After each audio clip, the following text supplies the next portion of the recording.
ಗದಗದ college ಆವರಣದಲ್ಲೊಂದು toilet ಬೇಕು ಅಂತ ಹೇಳಿ ನಾಗರಿಕರು ನಡೆಸಿದ ಪ್ರತಿಭಟನೆಯ ಭಾಗವಾಗಿ ಅಂತೂ ಇಂತೂ ಸರ್ಕಾರ 42 ಲಕ್ಷ ರೂಪಾಯಿ ಖರ್ಚು ಮಾಡಿಕೊಂಡು ಒಂದು ಕಟ್ಟಡ ಕಟ್ಟಿದ್ರು. ಅದು ಗೋಡೆಗಳಿಗೆ ಪೇಂಟ್ ಹಾಕಿದ್ರು, ಅಲ್ಲೊಂದು ಟಾಯ್ಲೆಟ್ ಬೇಸಿನ್ ಅನ್ನು ಇಟ್ರು. ಆದರೆ ಅದನ್ನ ಬಳಸೋದಕ್ಕೆ ಮನುಷ್ಯರು ಹೋಗ್ತಾ ಇಲ್ಲ. ಅದಕ್ಕೆ ಕಾರಣ ಅದಕ್ಕೆ ಮುದ್ರೆ ಒತ್ತಲಾಗಿದೆ. ಇನ್ಯಾವ ಪ್ರಯೋಜನಕ್ಕೆ ನೀವು ಕಟ್ಟಿದ್ರಿ? ಸರ್ಕಾರದ 42 ಲಕ್ಷ ರೂಪಾಯಿ ಹಣನ ಇದಕ್ಕೆ ಖರ್ಚು ಮಾಡಿದಿರಲ್ಲ, ಇದು ಗೌರ್ಮೆಂಟ್ ಬೊಕ್ಕಸಕ್ಕೆ ನಷ್ಟ. ಗೌರ್ಮೆಂಟ್ ಬೊಕ್ಕಸಕ್ಕೆ ನಷ್ಟ. ಇದಕ್ಕೆ ಉತ್ತರ ಕೊಡಬೇಕಾಗಿರೋರು ಯಾರು ಗೊತ್ತಾ? ಇದಕ್ಕೆ ನಗರಸಭೆಯ ಆಯುಕ್ತರು ಉತ್ತರ ಕೊಡಬೇಕು. ಜೊತೆಗೆ ಜಿಲ್ಲಾ ನಗರಾಭಿವೃದ್ಧಿ ಕೋಶನೂ ಇದಕ್ಕೆ ಉತ್ತರ ಕೊಡಬೇಕು.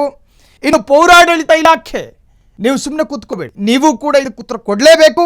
ಜಿಲ್ಲಾ ಉಸ್ತುವಾರಿ ಸಚಿವರೇ, ನಿಮ್ಮ ಗಮನಕ್ಕೆ ಯಾಕೆ ಬರುತ್ತಿಲ್ಲ? ಸಾರ್ವಜನಿಕರು ಈಗ ಮಾತನಾಡಿದ್ದನ್ನು ಕೇಳಿಸ್ಕೊಂಡ್ರಿ. ನಾವು ಅನೇಕ ಬೇಡಿಕೆಗಳನ್ನು ಒತ್ತಡಗಳನ್ನು ಇಟ್ಟು ತಂದಂತಹ ಯೋಜನೆ ಇದು. ಗೌರವ ಘಟಕ ಯಾರಿಗೂ ಉಪಕಾರಿ ಇಲ್ಲದಲೇ ಇದ್ದರೆ ಇದಕ್ಕೊಂದು ಅರ್ಥ ಇದೆಯಾ? ಕಂಪ್ಲೇಂಟ್ ಬಾಕ್ಸಿಗೆ ಜನರ ಅಳಲು ಬಂದಿದೆ. ಕಂಪ್ಲೇಂಟ್ ಬಾಕ್ಸಿಗೆ ಜನರು ತಮ್ಮ ಅಳಲನ್ನು ಅಥವಾ ದೂರನ್ನು ದಾಖಲು ಮಾಡಿದ್ದಾರೆ. ಇನ್ನು ಬಿಡೋ ಮಾತಿಲ್ಲ. ಸೊ ಗದಗ ಬೆಟಗೇರಿ ನಗರಸಭೆಯ ವ್ಯಾಪ್ತಿಯಲ್ಲಿ ಸಾರ್ವಜನಿಕರ ತೆರಿಗೆ ಹಣವನ್ನು ಯಾವ ರೀತಿ ಪೋಲ್ ಮಾಡ್ತಿದ್ದಾರೆ ನೋಡಿ. 42 ಲಕ್ಷ.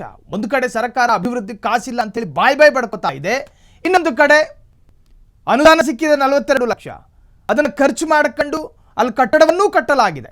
ಆದರೆ ಅದನ್ನು ವಿದ್ಯಾರ್ಥಿಗಳು ಬಳಸ್ತಿಲ್ಲ, ಅದನ್ನು ಸಾರ್ವಜನಿಕರು ಉಪಯೋಗ ಮಾಡ್ತಿಲ್ಲ. ಅದಕ್ಕೆ ಕಾರಣ ಏನು ಅಂತ ಕೇಳಿದ್ರೆ ಅದು ಪ್ರಾಯೋಗಿಕ ಅಲ್ಲ. ಉದ್ಘಾಟನೆ ಮಾಡೋದಕ್ಕೆ ಅದೇನು ರೋಗ? ಉದ್ಘಾಟನೆ ಮಾಡೋದಕ್ಕೆ ಅದು ಯಾವ ಮುಹೂರ್ತವನ್ನು ಕಾಯ್ತಾ ಇದ್ದೀರಿ? ಆದಷ್ಟು ಬೇಗ ಇದು ಇನೋಗ್ರೇಟ್ ಆಗಬೇಕು. ಆದಷ್ಟು ಬೇಗ. 1-2 ರೂಪಾಯಿ ಖರ್ಚು ಮಾಡ್ಕೊಂಡು ಕಟ್ಟರೋ ಕಟ್ಟಡ ಅಲ್ಲ ಇದು, 42 ಲಕ್ಷ ರೂಪಾಯಿ. ಗದಗ ಬೆಟಗೇರಿಯ ನಾಗರಿಕರು ಕೇಳ್ತಾ ಇದ್ದಾರೆ, ನಮ್ಮ ನಗ್ನ ನೇತ್ರಗಳಿಗೆ ಪೈಂಟ್ ಹೊಡೆಯಲ್ಪಟ್ಟ ಈ ಕಟ್ಟಡ ಉದ್ಘಾಟನೆ ಆಗೋದನ್ನು ನಾವು ನೋಡಿ ಕಣ್ತುಂಬ್ಕೋಬೇಕು. ಅದಕ್ಕಾದರೂ ಅವಕಾಶ ಮಾಡಿಕೊಡಿ.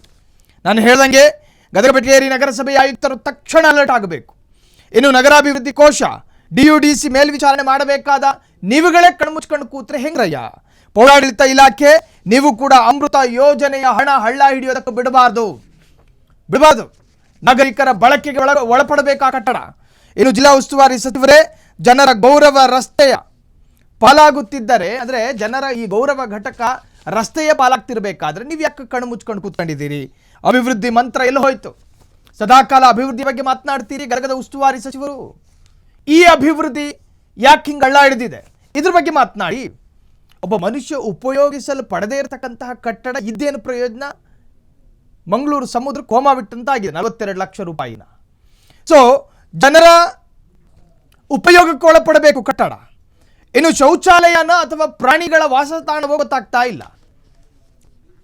ಎಲ್ಲ ತರಹದ ವ್ಯವಸ್ಥೆಗಳಾಗಿದೆ. ಈ ಕಟ್ಟಡಕ್ಕೆ ಏನೇನು ಬೇಕೋ ಎಲ್ಲ ತರಹದ ವ್ಯವಸ್ಥೆಗಳಾಗಿದೆ. ತಿಂಗಳುಗಳು ಕಳೀತಾ ಇದೆ, ಉದ್ಘಾಟನೆ ಆಗಿಲ್ಲ. ಉದ್ಘಾಟನೆ ಆಗದೆ, ಉದ್ಘಾಟನೆ ಮಾಡದೆ ಇದನ್ನು ಯಾರನ್ನ ಕಾಯ್ಕೊಂಡು ಕೂತಿದ್ದೀರಿ? ಈ ಬಗ್ಗೆ ಮಾತನಾಡೋಣ ಅಂತ ಹೇಳಿ DC ಗೆ ಫೋನ್ ಸಂಪರ್ಕ ಪ್ರಯತ್ನಗಳಾಯಿತು. ನನಗಿದ್ರ ಬಗ್ಗೆ ಮಾಹಿತಿನೇ ಇಲ್ಲ ಅಂತ ಹೇಳ್ತಾರೆ DC. ಇನ್ಯಾವುದ್ರ ಬಗ್ಗೆ ಮಾಹಿತಿ ಇದೆ ನಿಮಗೆ? ನಿಮ್ಮ ವ್ಯಾಪ್ತಿಗೆ ಬರುವಂತಹ 42 ಲಕ್ಷ ಖರ್ಚು ಮಾಡಿಕೊಂಡು ಕಟ್ಟಿರ್ತಕ್ಕಂತಹ ಕಟ್ಟಡ ಇನೋಗ್ರೇಟ್ ಆಗದೆ ಪಾಳು ಬಂಗಲೆ ಥರ ಬಿದ್ದಿರಬೇಕಾದ್ರೆ ಇದರ ಒಂದು ಕನಿಷ್ಠ ಮಾಹಿತಿ ನಿಮಗಿಲ್ಲ. ನಿಜಕ್ಕೂ ಅಧ್ವಾನ ಆಯಿತು, ನಿಜಕ್ಕೂ ಅಧ್ವಾನ. ಕಣ್ಣಿದ್ದು ಕುರುಡಾದ ಆಡಳಿತ. ಕಾಲೇಜು ಆವರಣದಲ್ಲೇ ನರಕವಿದ್ದರೂ ಅಧಿಕಾರಿಗಳಿಗೆ ಕಾಣ್ತಾ ಇಲ್ಲ. ಇದೆಂತಹ ಅಧ್ವಾನ ಇದು ನೋಡಿ. ಇದು ಸಣ್ಣ ವಿಚಾರ ಅಂತ ನೀವು ಹೇಳ್ಬೋದು. ಬರೀ 42 ಲಕ್ಷ ರೂಪಾಯಿ ಖರ್ಚು ಮಾಡ್ಕೊಂಡು ಕಟ್ಟಿರುವಂತಹ ಹಣ ಇದು. ಇದನ್ನ ಯಾಕೆ ಈ ಪರಿ ಗಂಟ್ಲು ಹರ್ಕೊಂಡು ಮಾತನಾಡ್ತಾ ಇದ್ದೀರಾ? ಜನರ ತೆರಿಗೆಯ ಹಣ, ಜನರ ತೆರಿಗೆ ಹಣ, ನಾಗರಿಕನ ತೆರಿಗೆ ಹಣ. 1 ರೂಪಾಯಿ ವ್ಯವಸ್ಥಿತವಾಗಿ ನಷ್ಟ ಆದರೆ ಅದಕ್ಕೆ ಸರ್ಕಾರವೇ ಜವಾಬ್ದಾರಿ. ಸರ್ಕಾರ ತಮ್ಮ ಸ್ವಂತ ಹಣವನ್ನು ವಹಿಸೋದಿಲ್ವಲ್ಲ. ಪ್ರತಿಯೊಂದು ವಿಚಾರಕ್ಕೂ ತೆರಿಗೆಯನ್ನು ಕಲೆಕ್ಟ್ ಮಾಡ್ತಾರಲ್ಲ. ಆ ಕಲೆಕ್ಟ್ ಮಾಡಲ್ಪಡುವ ಪ್ರತಿಯೊಂದು ಹಣವು ರಾಜ್ಯದ ಅಭಿವೃದ್ಧಿಗೆ ಕಾರಣ ಆಗಬೇಕು. ಹಿಂಗೆ ಪಾಳು ಬೀಳೋದಕ್ಕೆ ಅವಕಾಶ ಕೊಡಬಾರ್ದು. ಎಸ್ ಬಗ್ಗೆ ಮಾತನಾಡೋದಕ್ಕೆ ನಗರಸಭೆಯ ಪೌರಾಯುಕ್ತರು ರಾಜಾರಾಮ್ ಫೋನ್ ಸಂಪರ್ಕದಲ್ಲಿ. ಸರ್ ನಮಸ್ಕಾರ. ನಮಸ್ಕಾರ ಸರ್. ಈಗ ಬೆಟಗೇರಿ ವ್ಯಾಪ್ತಿಯಲ್ಲಿ ಕಾಲೇಜು ಆವರಣದಲ್ಲಿ ಒಂದು ನಿರ್ಮಲ ಘಟಕ ಅಂತ ಹೇಳಿ ಸ್ಥಾಪನೆ ಮಾಡಿದ್ದಾರೆ. ಇದು ನಿಮ್ಮ ಗಮನದಲ್ಲಿದೆಯಾ? ಇದರ ಇನೋಗ್ರೇಷನ್ ಯಾವಾಗ? ಇನಾಗ್ರೇಷನ್ ಆಗಿದೆ ಅದು. ಮತ್ತಲ್ಲಿ ನಾಗರಿಕರು ಬಳಸ್ತಾ ಇಲ್ವಂತದನ್ನ? ಸರ್, ನಾಗರಿಕರು ಪೇ ಅಂಡ್ ಯೂಸ್ ಮಾಡಿತ್ತು. ಹ್ಮ್ ಪೇ ಅಂಡ್ ಯೂಸ್ ಮಾಡಿದಾಗ ಜನ ಪೇ ಅಂಡ್ ಯೂಸ್ ಮಾಡ್ಲಿಕ್ಕೆ ಒತ್ತಾಯ ಇಲ್ಲ, ಹ್ಮ್ ಉಚಿತವಾಗಿ ಕೊಡ್ರಿ ಅಂತ ಅವರು. ಅಲ್ಲಿ ಮೇಂಟೆನೆನ್ಸ್ ಮಾಡ್ಲಿಕ್ಕೆ ಇಟ್ಟಿದ್ರಿ, ಅವ್ರು ಮೇಂಟೆನೆನ್ಸ್ ಮಾಡೋದವನು ಅದೇನೋ ಕೀ ಬೋರ್ಡ್ ಎಲ್ಲ ತೆಗೆದ್ಬಿಟ್ಟಿದಾರೆ ಅಲ್ಲಿ. ಹ್ಮ್ ಹಿಂಗಾಗ್ಬಿಟ್ಟು ಅದು ಸ್ವಲ್ಪ ಸ್ಟಾಪ್ ಮಾಡಿದೀವಿ. ಈಗ ಮತ್ತೆ ಚಲೋ ಮಾಡ್ತಿರ್ತಾರೆ ಅದನ್ನ. ಈಗ ನಾಗರಿಕರು ಅಲ್ಲಿ ಪೇ ಮಾಡೋದಕ್ಕೆ ಕಾರಣಕ್ಕೋಸ್ಕರ ಅದನ್ನ ಅವಾಯ್ಡ್ ಮಾಡಿದ್ರು ಅಂತ ನೀವು ಹೇಳ್ತಾ ಇದ್ರಿ. ಹೌದು. ಹಂಗಂತ ಅದನ್ನ ಬಿಡೋದಕ್ಕೂ ಬಿಡೋದಾ ಸರ್? 42 ಲಕ್ಷ ಬಾಳ ರೂಪಾಯಿ ಬಿಟ್ಟಿಲ್ಲ ಸರ್, ಬಾಳ ಬಿಟ್ಟಿಲ್ಲ. ದೃಶ್ಯಗಳ ಕಥೆ ಹೇಳ್ತಾ ಇದೆ ಸರ್. ಬಾಳ ಅಲ್ಲಿ ಬಿಟ್ಟಿಲ್ಲ. ಗಿಡಗಂಟೆಗಳು ಬೆಳೆದಿದ್ದಾವೆ, ಹಾವು ಚೇಳುಗಳು ಓಡಾಡ್ತಾ ಇದೆ, ನಾಗರಿಕರಿಗೆ ಕಂಪ್ಲೇಂಟ್ ಮಾಡಿದ್ದಾರೆ. ಹ್ಮ್ ಸೊ ನೀವ್ ಏನ್ ಮಾಡ್ತಿರೋ ಸರ್? ಪೌರಾಯುಕ್ತರಾಗಿ ತಮ್ಮ ಜವಾಬ್ದಾರಿ ಕೂಡ ಹೌದು. ತಕ್ಷಣ ಹೌದು, ಅಲರ್ಟ್ ಹೌದು. ಆಗಿ ಸರ್. Yes, sir. ಕಟ್ಟಿರುವ ಮಾಡುತ್ತೆ. ಕಟ್ಟಡ ಸರ್, ಪ್ರತಿಯೊಬ್ಬ Yes, sir. ವ್ಯಕ್ತಿಯ ತೆರಿಗೆ ಹಣ 42 ಆಯ್ತು. ಲಕ್ಷ ರೂಪಾಯಿ ಖರ್ಚು ಮಾಡಿ ಕಟ್ಟಿರೋ ಕಟ್ಟಡ ಸರ್. ಅಲ್ಲಿನ ವಿದ್ಯಾರ್ಥಿಗಳಿಗೆ ಹೌದು. ಅನುಕೂಲ ಆಗಲಿ, ಅಲ್ಲಿನ ನಾಗರಿಕರು ಹೌದು. ಬಳಸುವಂತಾಗಲಿ. ಹೌದು, ಹೌದು. ತಕ್ಷಣ Yes, sir. ಅಲರ್ಟ್ ಆಗಿ ಸರ್. ಮಾಡ್ತೀವಿ ಸರ್. ಸರ್, ಇನ್ನು ನಾಗರಿಕರ ಈ ಕಂಪ್ಲೇಂಟ್ ಬಗ್ಗೆ ಏನ್ ಹೇಳ್ತೀರಿ ಸರ್? ನಾಗರಿಕರು ಹೇಳ್ತಾರೆ ತಿಂಗಳೇ ಕಳೀತು, ಪಾಳು ಬಿದ್ದವೆ, ಯಾರಿಗೂ ಉಪಯೋಗಕ್ಕೆ ಅದು ಯೋಗ್ಯ ಅಲ್ಲ ಅನ್ನೋ ತರ ಮಾತನಾಡ್ತಿದ್ದಾರೆ. ಉಪಯೋಗಕ್ಕೆ ಯೋಗ್ಯ ಇದೆ ಅಂತ ಎಂದು ಹೇಳಿ ಏನಾದ್ರು ಸಣ್ಣ ಪುಟ್ಟ ರಿಪೇರಿಗಳಿದ್ರೆ ಮಾಡಿಸಿ ಸಾರ್ವಜನಿಕ ಉಪಯೋಗ ಕೊಡ್ತೀವಿ. ಸರ್, ಈಗ ಫ್ರೀಡಮ್ ಟಿವಿಯಲ್ಲಿ ಕಂಪ್ಲೇಂಟ್ ಬಾಕ್ಸ್ ನಲ್ಲಿ ಸುದ್ದಿ ಪ್ರಸಾರ ಆಗ್ತಾ ಇದೆ ಸರ್. ಈ ಕ್ಷಣ ನೀವು ಹೇಳೋದಾದ್ರೆ ಎಷ್ಟು ದಿವಸದ ಒಳಗೆ ರೆಡಿ ಆಗ್ಬೋದು ಸರ್? ನಾವು ಒಂದು 15 ದಿವಸ ರೆಡಿ ಮಾಡ್ತೀವಿ. ಸೊ ಅಷ್ಟು 15 ದಿವಸಗಳ ಕಾಲ ಅಲ್ಲಿ ಕಾಯ್ಬೇಕಾ ಸರ್ ಹೌದು. ಜನ? ಮಾಡ್ತೀವಿ ಸರ್, ಟೈಮ್ ಸರ್, ಬೇಕಾಗ್ತದೆ. ಈಗ ಕಟ್ಟಡದ ಕಂಪ್ಲೀಟ್ ಕಾಮಗಾರಿ ಮುಗ್ದಿದೆಯಲ್ಲ ಸರ್? ಹಾ, ಸೊ ಇನ್ನು ನಿಮಗೆ ಬಾಕಿ ಉಳಿದಿರೋದು ಒಂದಷ್ಟು ಸಣ್ಣ ಪುಟ್ಟ ಕೆಲಸಗಳು ಇರ್ತಾವೆ, ಅದಕ್ಕೆ 15 ದಿನ ಬೇಕಾ ಅಂತ? ಬೇಕು ಬೇಕು, 15 ದಿವಸ ಬೇಕು. ಕಡ್ಡಿ ಮುರಿದಂಗೆ ಹೇಳ್ತಾ ಇದ್ರಿ, 15 ದಿವಸ ಬೇಕೇ ಬೇಕು. ಹೌದೌದು, 15 ದಿವಸ ಬೇಕು ಸರ್. ಲೇಬರ್ ಸಿಗ್ಬೇಕು ಸರ್, ಹ್ಮ್ ಲೇಬರ್ ಸಿಗ್ಬೇಕು. ಅವ್ರು ಬಂದ್ ಕೆಲಸ ಚಲೋ ಮಾಡ್ಕೋಬೇಕು. ಮಾಡ್ಬೇಕಾದ್ರೆ ನಾವ್ ಹೇಳ್ತೀವಿ, ಹೇಳಿದ ಮೇಲೆ ಅವ್ರು ನೋಡ್ಕೊಳಿಕ್ಕೆ ಒಂದ್ 2-3 ದಿವಸನಾದ್ರೂ ಬೇಕಾಗುತ್ತೆ. ಸರ್, ರೌಂಡ್ ಅಮೌಂಟ್ 15 ಡೇಸ್ ಅಲ್ಲಿ ಮುಗಿಸಿ ಹ್ಯಾಂಡ್ ಓವರ್ ಮಾಡ್ತೀವಿ. ಬಟ್ ಈ ಕ್ಷಣಕ್ಕೆ ನಿಮಗೆ ಈ ಯೋಚನೆ ಬಂತು, ಆದ್ರೆ ಇಷ್ಟು ದಿವಸಗಳ ಕಾಲ ಅದು ಬೀಗ ಹಾಕಲ್ಪಟ್ಟಿತ್ತು ಅಂತ? ಈಗ ಹಾಕಿಲ್ಲ ಸರ್ ನಾವು, ಹ್ಮ್ ಈಗ ಹಾಕಿಲ್ಲ. ಸಾರ್ವಜನಿಕ ಉಪಯೋಗ ಕೊಡ್ತೀವಿ ಅದನ್ನ. ಸರ್, ಈಗ Already ಸಾರ್ವಜನಿಕ ಸಾರ್ವಜನಿಕ ಉಪಯೋಗ ಕೊಟ್ಟು ಬಿಡಿತದು. ಹ್ಮ್ ಸರ್, ಸಾರ್ವಜನಿಕರ ಅಳಲನ್ನ ಕೇಳಿಸ್ಕೊಳ್ಳೋ ಕರ್ತವ್ಯ ನಂದು ಮತ್ತು ನಿಮ್ದು. ಸೊ ಹಂಗಿದ್ದಾಗ ಹೌದು. 15 ದಿವಸಗಳ ಕಾಲ ವಿಳಂಬ ಅನ್ಸುತ್ತೆ ಸರ್. ದಯವಿಟ್ಟು ಆಯ್ತು, ಮ್ಯಾಕ್ಸಿಮಮ್ ಆದಷ್ಟು ಬೇಗನೆ ಮಾಡ್ಲಿಕ್ಕೆ ಪ್ರಯತ್ನ ಪಡ್ತೀವಿ. ಆದಷ್ಟು ಬೇಗ ನೀವು ಮಾಡ್ತೀರಾ ಅನ್ನೋ ಭರವಸೆಯನ್ನು ಕೊಟ್ಟಿದ್ದೀರಿ. Yes, sir. ನಾಗರಿಕರಿಗೂ ಕೂಡ ಅದೇ ಭರವಸೆಯನ್ನು ನಾವು ಕೊಡ್ತಾ ಇದ್ದೀವಿ. ರಾಜಾರಾಮ ಪವಾರ್ ನಗರಸಭೆಯ ಪೌರಾಯುಕ್ತರು ತಕ್ಷಣಕ್ಕೆ ಸ್ಪಂದನೆ ಕೊಟ್ಟಿದ್ದಾರೆ. ನಾವು ನಾಗರಿಕರ ಪ್ರಯೋಜನಕ್ಕೆ ಅಯೋಗ್ಯದ ತರ ಈ ಕಟ್ಟಡವನ್ನು ಇಟ್ಟಿರಲಿಲ್ಲ, ಯೋಗ್ಯ ಇತ್ತು. ಆದರೆ ಯಾವಾಗ ಪೇ ಮಾಡಬೇಕು ಅನ್ನೋ ಪ್ರಮೇಯಗಳು ವ್ಯಕ್ತವಾಯಿತೋ ಅಲ್ಲಿನ ನಾಗರಿಕರು ಕೂಡ ಇದನ್ನು ನಿರಾಕರಣೆ ಮಾಡೋದಕ್ಕೆ ಶುರು ಮಾಡಿದ್ರು. ಅದಾದ ನಂತರ ಇದನ್ನು ಹಾಗೆ ಬಿಟ್ವಿ.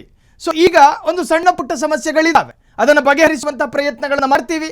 15 ದಿವಸಗಳ ಸಮಯ ಕೇಳಿದ್ರು ಪೌರಾಯುಕ್ತ, ಆದರೆ ಅಷ್ಟು ದಿವಸ ಅಲ್ಲಿ ನಾಗರಿಕರು ಕಾಯೋ ವ್ಯವಧಾನದಲ್ಲಿಲ್ಲ. ಸೊ ಒಂದು ವಾರದ ಒಳಗಾಗಿ ರಿಪೇರಿ ಮಾಡಿ ಕೊಡುವ ಭರವಸೆಯನ್ನು ಕೊಟ್ಟಿದ್ದಾರೆ. ಇದು ಕಂಪ್ಲೇಂಟ್ ಬಾಕ್ಸಿಗೆ ಎಸ್ ಬಗ್ಗೆ ಮಾತನಾಡೋದಕ್ಕೆ ಗದಗ ಪ್ರತಿನಿಧಿ ಪರಮೇಶ್ವರ್ ಫೋನ್ ಸಂಪರ್ಕದಲ್ಲಿ. ಪರಮೇಶ್ವರ್,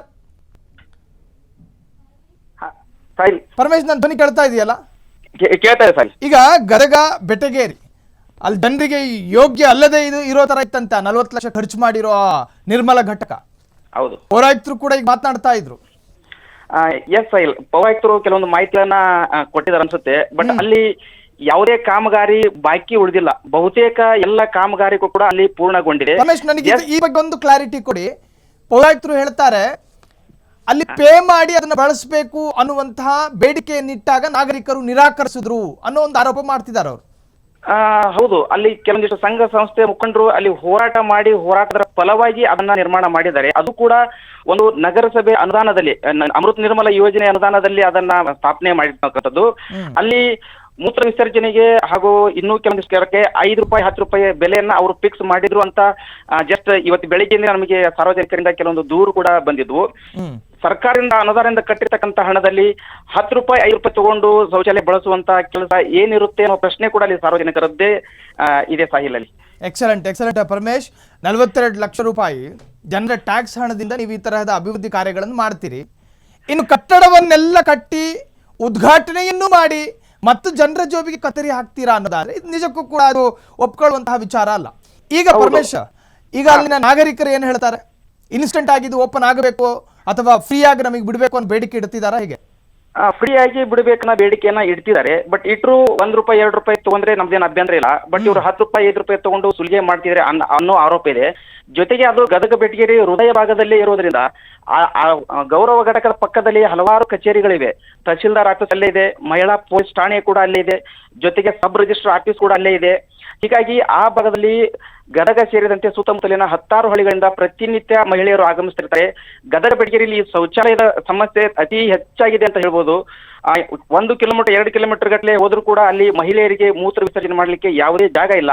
ಬಟ್ ಇದನ್ನ ಕಟ್ಟಿದ್ರು ಕೂಡ ಈಗ ಇವರು ಮತ್ತೆ ತೆರಿಗೆ ರೂಪದಲ್ಲಿ ವಸೂಲಿ ಮಾಡೋಕೆ ಜನರ ಮೇಲೇನೆ ಅವರು ಹಾಕ್ತಾ ಇದ್ದಾರೆ. ಸಾಹಿಲ್, ಎಸ್ ಪರಮೇಶ್, ಇನ್ನು ಪುರೋಹಿತರು ಹೇಳ್ತಾ ಇದ್ರು ಇದನ್ನ ನಾವು ಪಾಳು ಬೀಳೋದಕ್ಕೆ ಬಿಟ್ಟಿಲ್ಲ.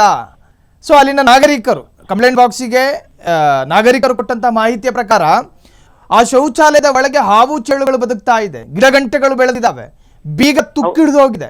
ಸೊ ಏನು ಅಲ್ಲಿ ಅವ್ಯವಸ್ಥೆಯ ಬಗ್ಗೆ ಮಾತನಾಡೋದಾದ್ರೆ ಪರಮೇಶಿ, ಅಲ್ಲಿ ವಾಸ್ತವ ಹೇಳ್ಬೇಕಂದ್ರೆ ಸಾಹಿಲ್, ಆ ಶೌಚಾಲಯದ ಸುತ್ತಲೂ ಕೂಡ ಗಿಡ ಗಂಟೆಗಳು ಬೆಳೆದಿದ್ದೇವೆ ಆಲ್ರೆಡಿ.